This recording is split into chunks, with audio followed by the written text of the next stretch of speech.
오늘 하나님 말씀은 사도행전 2장 1절부터 8절 그리고 12절 13절 저와 여러분들이 교독하도록 하겠습니다. 제가 먼저 1절을 읽도록 하겠습니다. 자, 화면이나 우리 주보 참조하시면 됩니다. 오순절 날이 이미 이름에 그들이 다 같이 한 곳에 모였더니 호련히 하늘로부터 급하고 강한 바람 같은 소리가 있어 그들이 앉은 온 집에 가득하며 마치 불의 혀처럼 갈라지는 것들이 그들에게 보여 각 사람 위에 하나씩 임하여 있더니 그들이 다 성령 충만함을 받고 성령의 말하게 하심을 따라 다른 언어들로 말하기를 시작하니라. 그때 경건한 유대인들이 천하 각국으로부터 와서 예루살렘에 머물러 있더니 이 소리가 남에 큰 무리가 모여 각기 말하는 것을 듣고 소동하여 다 놀라 신기하게 여겨 이르되 보라, 이 말하는 사람들이 다 갈릴리 사람이 아니냐? 우리가 우리 각 사람에서 난 곳으로 방언으로 듣게 되는 것이 어찌 됨이냐? 우리 12절 13절을 함께 읽습니다. 다 놀라며 당황하며 서로 이르되 또 어떤 이들은 조롱하여 이르되 그들이 새 술에 취하였다 하더라. 아멘. 자, 오늘은 오순절 성령 강림 두 번째 이야기입니다. 처음은 언제인지 아세요?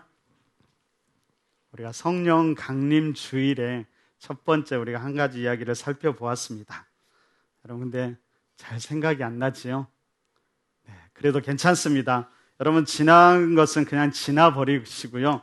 오늘은 또 오늘 주신 은혜에 집중하시면 됩니다.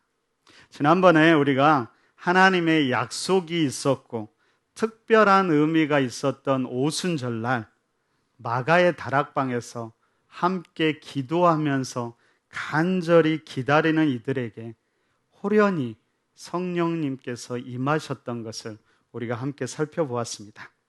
자, 오늘은 그 성령님이 임하시는 구체적인 모습이 어떤 모습이고 또한 성령님의 그렇게 임재하신 목적이 무엇인지 그리고 지금 우리가 잃어버린 것은 무엇이고 회복해야 되는 것은 무엇인지 오늘 말씀을 통해서 함께 살펴보고 기도할 수 있기를 바랍니다. 여러분 먼저 2절을 다시 한번 보시겠어요? 2절에서 이렇게 이야기합니다.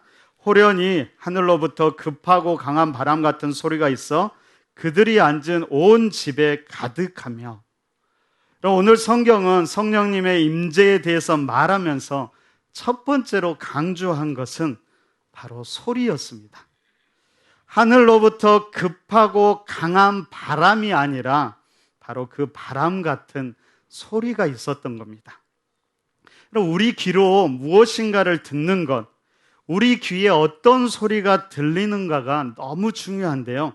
그것이 바로 우리의 관계를 만들고 변화를 만들어가기 때문입니다. 여러분 쉽게 말하면 우리가 아니면 아이들이 말하던 것을 한번 생각해 보십시오. 우리가 말할 수 있는 것은 그냥 우리가 말하기 때문이 아닙니다. 수없이 우리가 귀로 듣다가 보면 그것이 한두 마디 이렇게 나오기 시작하는 것입니다. 그러니까 듣지 못하면 사실 말을 못하게 되는 것이죠. 듣는 것이 그렇게 중요합니다. 이 듣는 것이 중요하다라는 걸 계속 생각해 보니까 예전에 유행했던 혹시 사오정 시리즈라고 잘 아세요? 그게 생각이 나더라고요. 여러분 사오정의 가장 큰 특징이 뭐냐면 잘 듣지 못합니다. 그래서 자기 마음대로 생각하곤 하지요. 한 번은 여러분 사오정이 한 고을에 사또로 부임하게 되었습니다. 그래서 그 마을을 순찰하고 있는데 엄청 예쁜 춘향이를 보게 되었습니다. 사오정이 한눈에 반해서 그 춘향이를 당장 잡아오라고 했습니다. 그러면서 그 춘향이에게 자기의 수청을 들게 하죠. 근데 춘향이는 이미 결혼을 약속한 사람이 있었지요. 그래서 사또의 수청을 계속 거부합니다. 아무리 겁을 주고 협박하고 고문을 해도 춘향이는 꿈쩍하지 않았습니다. 그러자 사또가 이제 전략을 바꾸기 시작합니다. 협박으로는 안 되겠구나. 그러면서 이제 보석으로 춘향이를 유혹하기 시작합니다. 봐라, 이 황금, 다이아몬드, 루비, 나의 수청을 들기만 하면 이것이 다 너의 것이 될 수 있어. 그러자 그렇게 협박에도 마음이 흔들리지 않던 춘향이의 마음이 보석을 보자 흔들리기 시작하더니 마침내 사또, 제가 수청을 들겠습니다. 그렇게 이야기합니다.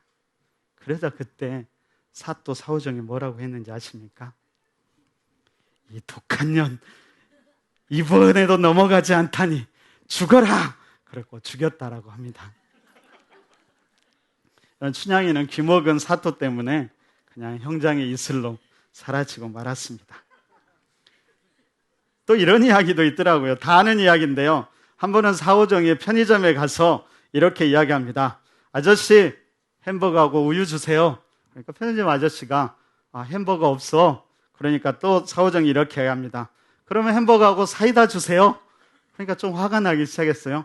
햄버거 없다니까? 그러니까 또 사오정이 이렇게 이야기합니다. 그러면 햄버거하고 콜라 주세요. 그러니까 으이씨, 햄버거 없다고. 그러니까는 사오정이 웃으면서 또 이렇게 이야기합니다. 그럼 햄버거만 주세요. 그날 죽도록 맞아서 사오정의 귀가 더 나빠졌다라고 합니다. 그래서 너무 상처를 받았어요, 사오정이. 그래서 결단했습니다. 그래, 내가 귀가 잘 안 들리니까 눈으로라도 열심히 보고 열심히 읽어야겠다. 그렇게 결심하고 친구들과 막 열심히 노는데요. 갑자기 화장실이 급한 거예요. 그래서 가까운 건물로 막 뛰어가서 변기에 앉았습니다. 바로 앞에 이런 글귀가 있었습니다. 변기에는 휴지 외에 다른 것을 넣지 마십시오. 그 말을 듣더니 사오정이 어떻게 했을까요? 그냥 바닥에 싸고 나왔다라고 합니다. 저도 이 이야기 하는데 엄청 쑥스럽습니다. 근데 이렇게 쑥스러운데요. 제가 무슨 말을 하고 싶어서 이런 이야기까지 할까요? 여러분, 한마디로 듣는 것이 중요하다라는 이야기를 하고 싶어서 그렇습니다. 우리가 무엇으로 듣는지는 여러분 영적으로도 너무나 중요합니다. 그래서 우리가 잘 알고 있는 로마서 10장 17절도 이렇게 이야기하죠. 믿음은 들음에서 나며 들음은 그리스도의 말씀으로 말미암는다. 그럼 듣는 것이 우리에게 영향을 주고 우리를 변화시킨다라는 말입니다. 여러분, 그러면 한 주간 여러분들은 어떤 소리를 많이 들으셨습니까? 불평과 불만의 소리입니까? 아니면은 감사와 찬양의 소리입니까? 여러분, 세상의 소리를 많이 들으셨습니까? 아니면 하나님의 말씀, 영적인 소리, 찬양을 많이 들으셨습니까? 여러분, 단지 들리는 소리에 여러분들을 맡기지 마시고 아무 소리나 듣지 마시고 꼭 필요한 소리, 소중한 소리에 귀를 기울일 줄 아는 여러분들의 삶이 되어야 합니다. 바로 그 소리가 여러분의 마음과 삶의 태도, 인격을 변화시키기 때문입니다. 무엇보다 우리의 귀에 하나님의 말씀이 많이 들리게 하면 좋겠습니다. 그때 우리 안에 성령님의 역사가 일어나고 우리의 믿음은 자라게 될 것입니다. 여러분, 만약에 이렇게 듣는 것이 중요하다면 우리는 소중한 사람들에게 무엇을 들려주어야 할까요? 여러분, 한번 임산부들을 생각해 보십시오. 여러분, 뱃속에 있는 태아가 모든 소리를 다 듣는다고 생각하고 그리고 그 태아에게 영향을 준다고 생각하면서 한마디 한마디를 조심하고요. 어떻게든 그 태아에게 좋은 소리를 들려주려고 노력합니다. 그래서 음악도 고르고 자기가 엄마가 하는 말 한마디 한마디도 조심해서 말합니다. 근데 태아가 태어나기 전에는 그렇게 조심하던 부모들이 아이가 태어나고 점점 아이들이 말을 알아듣기 시작하면 이상하게 더 이상 이 부분에 대해서 신경을 쓰지 않더라고요. 자라면서 아이에게 심지어 심한 말도 퍼붓기도 합니다. 여러분, 이전에 제가 불평이 늘어갈 때가 있었습니다. 이런 얘기를 하면 그렇게 묻는 분들도 있더라고요. 목사님도 불평하세요? 당연합니다. 저도 불평 잘합니다. 물론 얼른 돌이키기는 하지요. 아무튼 자꾸 저도 모르게 궁시렁댈 때가 있는데 어느 날 보니까는 아이들이 똑같이 그러고 있더라고요. 아이들이 어쩌다 그렇게 됐을까요? 가만히 생각해 보니까 다 저의 영향이더라고요.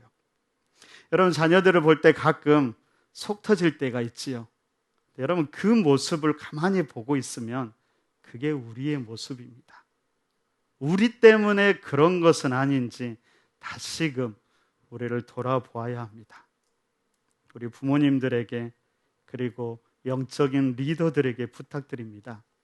가정에서, 교회 안에서 소중한 사람들에게 좋은 소리, 믿음의 소리를 들려주십시오. 여러분, 정원이 모였을 때 세상 이야기, 세상 자랑 등이 아니라 말씀이, 복음이, 은혜 받은 이야기가 나누어지도록 리더들이 먼저 힘써야 합니다. 그것이 우리 정원의 영적 분위기를 만들고 우리 정원 사람들을 한 사람 한 사람 변화시켜 나갈 것입니다.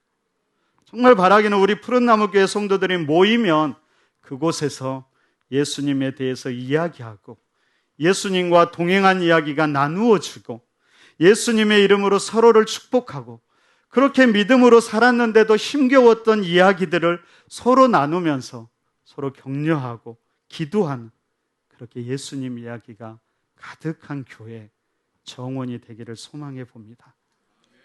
여러분, 그러면 어떻게 해야 될까요? 우리의 입술이 먼저 성령님을 통해 변화되어야 합니다. 날마다 세상의 영향을 받는 우리는 스스로 선한 것을 말할 수가 없습니다. 오직 성령의 임재를 통해서 우리의 혀와 말이 새롭게 되어야만 합니다. 오늘 3절을 보십시오. 오늘 성경은 이렇게 이야기합니다. 마치 불의 혀처럼 갈라지는 것들이 그들에게 보여 각 사람 위에 하나씩 임하여 있더니, 성경이 성령의 모습에 대해서 말하는데 불의 혀와 같다라고 이야기합니다. 여러분, 불의 혀 도대체 무엇을 말할까요? 계속 고민하면서 생각해 봤는데요. 처음에는 단순하게 불이 갈라지는 그 불 모양 자체를 혀처럼 이렇게 말하는 줄 알았는데요. 다른 번역본을 보니까 혀 자체를 강조하더라고요. 표준 세번역을 보니까 이렇게 이야기합니다. 그리고 그들에게 불길이 솟아오르는 것과 같은 혀들이 갈래갈래 갈라지면서 나타나더니 각 사람 위에 내려앉았다. 이런 공동 번역도 이렇게 이야기합니다. 그러자 혀 같은 것들이 나타나 불길처럼 갈라지며 각 사람 위에 내렸다. 강력한 성령의 임재가 특별히 혀 모양으로 나타난 것은 아마도 그것이 우리의 말과 분명히 관계되기 때문일 것입니다. 그래서 여러분 4절을 보십시오. 4절에 이렇게 기록합니다. 그들이 다 성령의 충만함을 받고 성령이 말하게 하심을 따라 다른 언어들로 말하기를 시작하느라. 성령의 충만함을 받은 그들이 그들의 혀가 변하기 시작했고요. 다른 언어를 말하기 시작합니다. 성령께서 그 혀를 주관하셨던 것입니다. 근데 여러분, 여기에서 말하는 다른 언어라는 것은 우리가 보통 이해하고 있는 방언, 어떤 특별한 영적인 언어와는 조금은 다른 겁니다. 그것은 오늘 본문에서 말하는 것은 분명히 특별한 영적 언어지만 그것은 다른 지역이나 다른 지방의 언어, 쉽게 이야기하면 외국어라고 이해할 수 있습니다. 여러분, 성경에는 두 종류의 방언이 나오는데요. 오늘 본문과 고린도서에서 나옵니다. 고린도서에서 나오는 방언은 우리가 일반적으로 말하는 방언으로 하나님과 우리가 소통하는 언어입니다. 반면에 오늘 본문에서 말하는 다른 언어는 하나님과 내가 소통하는 것이 아니라 나와 다른 사람을 소통하게 하는 언어였습니다. 오순절에 특별하게 임하신 성령님은 제자들에게 그때 모였던 제자들에게 다른 언어를 말하게 하심으로 제자들이 말하는 것을 수많은 다른 사람들이 듣게 했던 것입니다. 제자들이 말하는 것을 다른 모든 사람이 듣게 하는 것, 그것이 바로 오늘 성령님이 임하셨던 목적이었습니다. 그러면 여러분, 제자들이 무슨 이야기를 했을까요? 그 이야기를 하기 전에 먼저 이 말을 들은 사람들의 반응을 보십시오. 우리 11절 중간부터 13절까지 우리가 한 목소리로 한번 읽어보도록 하겠습니다. 11절부터 우리가 다, 거기서부터 읽어보겠습니다. 자, 시작. 우리가 다 우리의 각 언어로 하나님의 큰 일을 말함을 듣는도다 하고 다 놀라며 당황하여 서로 이르되 이 어찌 된 일이냐 하며 또 어떤 이들은 조롱하여 이르되 그들이 새 술에 취하였다 하더라. 당시 예루살렘에 모인 많은 사람들은 자기들의 언어로 사도들이 이야기하는 것을 듣게 되는데요, 그것을 듣고 어떤 이들은 그것이 하나님의 큰 일이라고 말했고, 또 어떤 이들은 그들이 새 술에 취했다라고 이야기합니다. 그냥 조롱했지요.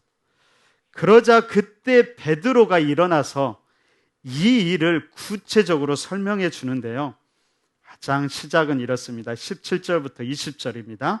우리 17절과 20절 한 절 한 절씩 한번 교독하면서 읽어보도록 하겠습니다. 제가 17절을 읽겠습니다. 하나님이 말씀하시기를 말세에 내가 내 영을 모든 육체에 부어주리니 너희의 자녀들은 예언할 것이요 너희의 젊은이들은 환상을 보고 너희의 늙은이들은 꿈을 꾸리라.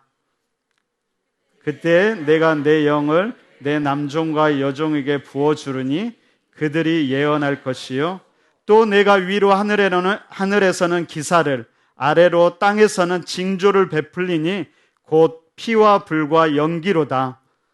주의 크고 영화로운 날이 변하여 어두워지고 달이 변하여 피가 되리라. 여러분, 이 말씀을 잘 보십시오. 베드로가 이 성령의 임재를 말하면서 특별히 관련 짓는 것은 마지막 때였습니다. 마지막 때에 피와 불과 연기로 심판이 있는데 하나님께서 그 마지막 때를 준비하기 위해서 자녀들에게, 젊은이들에게, 늙은이들에게, 그리고 모든 남종과 여종들에게 성령을 부어주신다라고 말합니다. 그럼 바꾸어 말하면 성령이 부어진 이때가 언제라는 말일까요? 마지막 때라는 것이지요. 여러분, 그러면 우리가 살아가고 있는 지금 이 시대는 어떤 시대일까요? 우리가 지금 어떤 시대를 살아가고 있을까요? 적어도 베드로가 살았을 때, 성령님이 처음 오순절에 임할 때보다 훨씬 더 마지막에 가까운 때일 겁니다. 여러분, 지금 이 세상의 현상적으로만 보더라도 우리가 살아가는 이 시대를 조금만 영적으로 바라보면 진짜로 마지막이 멀지 않았다라는 생각을 많이 하게 됩니다. 여러분, 그런데도 사람들은 마지막에 대한 감각 자체가 없습니다. 더 심각한 것은 마땅히 마지막에 대해서 이야기하고 선포해야 될 교회마저 그 감각을 잃어가고 있다는 것입니다. 여러분, 기독교 신앙은 분명히 종말론적입니다. 종말론적이라는 것은 마지막이 분명히 있다는 것을 믿는 것이지요. 마지막이 있을까? 그게 아닙니다. 반드시 있고 거기에는 심판이 있는데 그때가 멀지 않았다라는 것입니다. 물론 기독교가 바라보는 마지막은 하나님 나라의 완성입니다. 그런데 그 완성은 그냥 이루어지는 것이 아니라 철저한 파괴와 심판을 거친 다음에 이루어지는 완성입니다. 그런데도 기독교가 이 마지막에 대한 감각, 심판에 대한 메시지를 잃어가자 많은 사람들이 점점 그 관심을 지금 여기에만 두고 있습니다. 이제는 기독교도 지금 여기에서 잘 먹고 잘 살고 행복하게 기쁘게 사는 것을 위한 도구가 되어버렸고요. 이것이 심지어 믿음의 사람들의 목표가 되어버렸습니다. 그러면 성경 어디에서 그렇게 살라라고 이야기하고 있을까요? 물론 여러분, 성경은 분명히 기쁨을 이야기합니다. 하지만 성경이 말하는 기쁨은 세상이 주는 기쁨이 아니었습니다. 하나님께서 모든 것을 심판하시고 완성할 그 마지막 때에 구원을 누리는 구원의 기쁨이었습니다. 수많은 믿음의 선진들이 그 마지막 때에 한 확실한 믿음을 가졌을 뿐만 아니라 그때가 이제 곧 임할 것이라는 긴박성을 가지고 하루하루를 살아갔습니다. 그래서 오늘 당장이라도 주님이 오신다면 그 주님께 부끄러움 없이 살아가는 것이 그들의 삶의 목표였고 기쁨의 근원이었습니다. 우리 안에 이런 마지막 때에 대한 감각이 다시금 살아날 수 있기를 바랍니다. 베드로는 당시 모든 사람들에게 이렇게 외칩니다. 누구든지, 21절에서 이렇게 이야기합니다. 누구든지 주의 이름을 부르는 자는 구원을 받으리라. 무슨 말일까요? 주의 이름을 불러서 이 마지막 때에 구원을 받으라는 말이지요. 여러분, 지금 베드로가 무엇을 하고 있을까요? 예수 그리스도를 증거하고 있는 것입니다. 많은 사람들 앞에서 복음을 선포하고 있는 것입니다. 과거의 베드로는 어땠을까요? 여러분, 우리가 너무나 잘 알듯이 그는 예수님이 붙잡혔을 때 무섭고 두려워서 3번이나 예수님을 모른다고 부인했던 제자였습니다. 그리고 그냥 도망쳤지요. 그런 그가 이제 성령의 임재를 경험하자 담대하게 예수 그리스도를, 복음을 선포하게 된 것입니다. 여러분, 이처럼 성령님은 변화의 영이십니다. 강력한 불의 혀로 임하신 성령님은 우리의 혀, 우리의 말을 변화시키심으로 담대하게 복음을 선포하게 하시고 그 복음으로 세상을 변화시켜 나가십니다. 어떻게 우리가 우리 자신을 믿음의 사람으로 변화시킬 수 있을까요? 어떻게 하면 우리 푸른나무 교회 공동체를 더욱 건강하게 만들 수 있을까요? 어떻게 하면 어쩌면 가장 퇴폐적이고 물질주의로 가득한 이 서울 땅, 청담동 압구정을 우리가 변화시킬 수 있을까요? 오직 성령으로만 가능합니다. 우리가 성령의 임재를 경험하고 우리의 혀가 변하여 담대하게 복음을 외칠 때 그곳 가운데 성령님이 임하시고 그것이 가능하게 될 것입니다. 이렇게 복음을 선포했을 때 이 복음을 들은 자들의 반응이 어땠는지 아십니까? 37절에서 한마디로 이야기하는데요. 그들이 이렇게 탄식합니다. 형제들아, 우리가 어찌 알고. 그때 베드로가 성령 충만함을 입어 다시 담대하게 선포합니다. 너희가 회개하여 각각 예수 그리스도의 이름으로 세례를 받고 죄사함을 받으라. 그리하면 성령을 선물로 받을 것이다. 베드로가 말한 믿음이 다른 것이 아니었습니다. 회개하고 예수 그리스도의 이름으로 세례를 받고 죄사함을 받으라는 것이지요. 그러면 성령을 선물로 받을 것이라고 말합니다. 여러분, 이 베드로의 외침이 단지 성경의 이야기가 아니라 어쩌면 오늘 우리를 향한, 바로 여러분들을 향한 하나님의 음성으로 듣기를 바랍니다. 회개해야 합니다. 각각 예수 그리스도의 이름으로 세례를 받고 죄 사함을 받으라. 그리하면 성령을 선물로 받을 것이라. 우리가 그 길로 나아갈 수 있기를 바랍니다. 그 성령님으로 인해서 우리가 변하고, 변화된 우리를 통해서 우리의 가정과 교회가 변하고, 변화된 우리 교회를 통해서 이 땅이 변하게 될 것입니다. 그 역사가 오늘 우리 푸른나무 교회에서 다시 시작했으면 좋겠습니다. 그럼 마지막으로 성령님이 임하신 모습 중에서 우리가 3번째로 주목해야 될 것은 갈라짐입니다.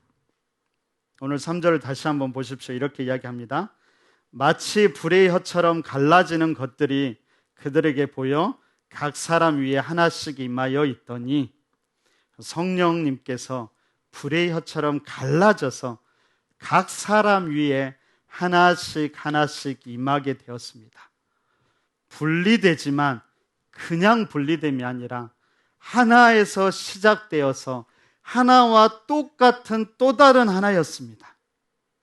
여러분, 구약에서 성령님은 만물 위에서 운행하시면서 다스리는 영이었습니다. 물론 가끔씩 특별히 구별된 사람에게 임하기도 했습니다. 하지만 그것은 일반적인 일은 아니었고요. 때로는 그 사람에게서 떠나기도 했습니다.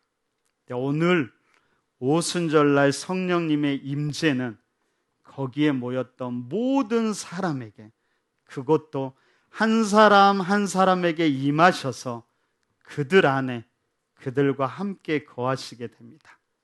여러분, 이제 성령님은 만물 위에 계시지만 또한 한 사람 한 사람에게 임하셔서 그들의 인격과 개성을 존중해 주십니다. 그렇지만 우리 한 사람 한 사람에게 내주하고 계시지만 한 성령님이시기에 모두가 한 마음을 품게 하고 한 비전을 품게 하시면서 하나 된 공동체가 되게 하셨습니다. 여러분, 이것이 하나님의 존재 방식이었고요.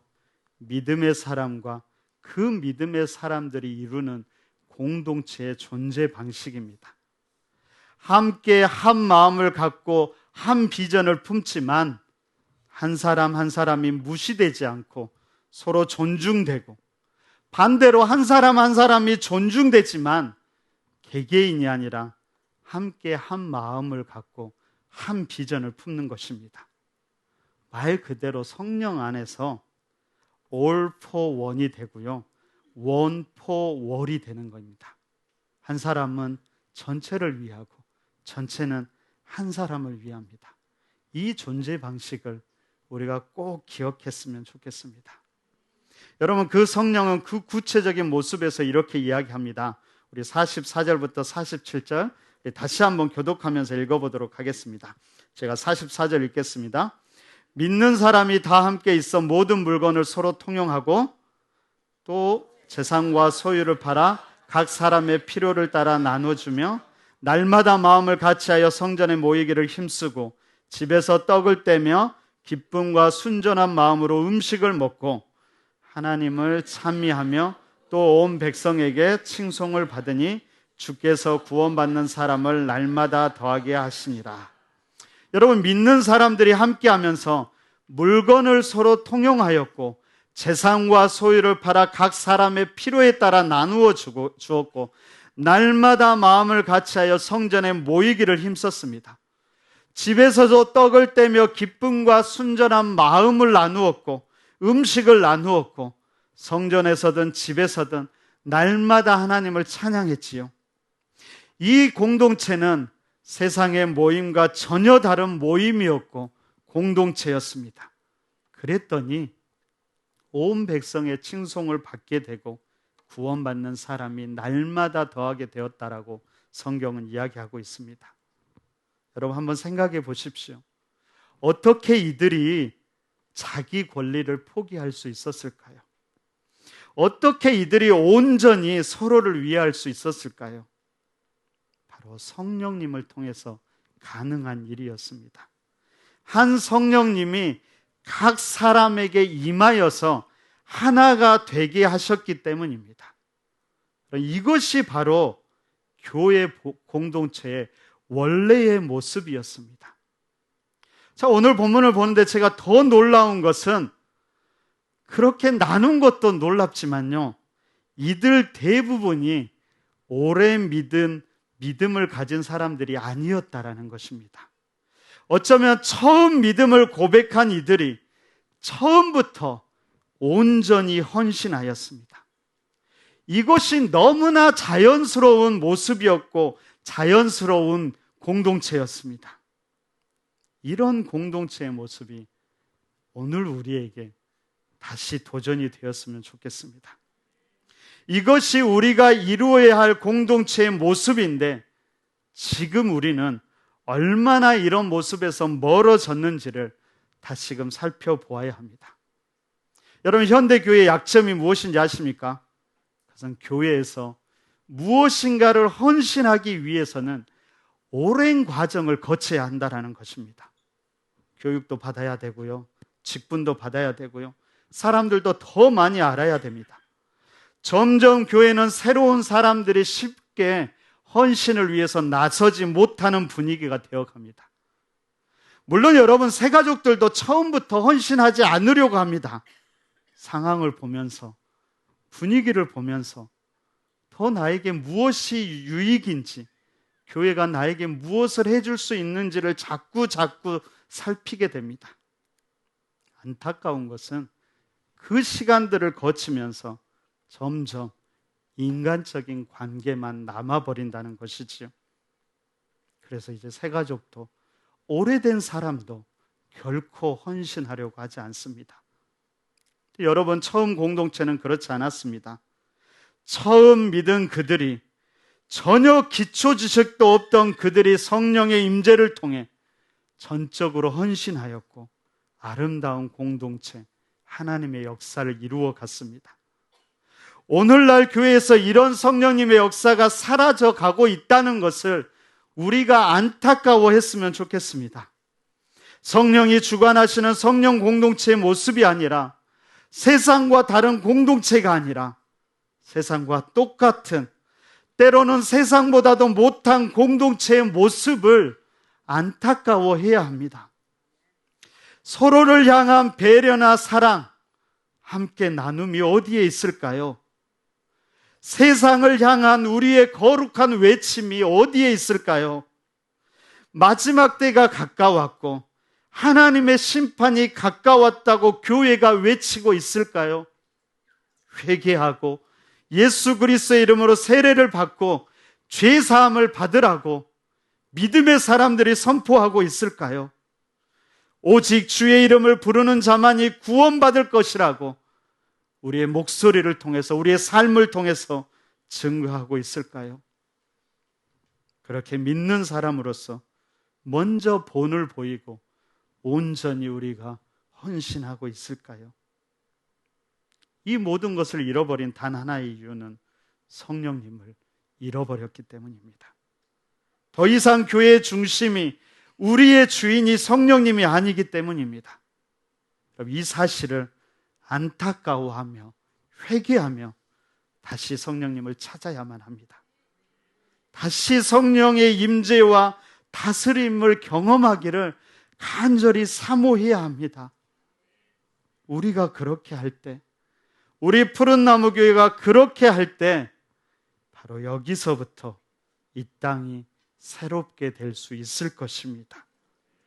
우리를 통해, 우리 푸른나무 교회를 통해 이 땅과 이 지역이 다시 새롭게 될 것입니다. 그리고 우리가 꿈꾸고 기도하는 이 땅의 문화가 새롭게 될 수 있을 것입니다. 그 거룩한 역사가 오늘 이곳 우리에게서부터, 바로 여러분들에게서부터, 우리 교회에서부터 다시 시작되고 이 땅 가운데 가득하기를 함께 기도했으면 좋겠습니다.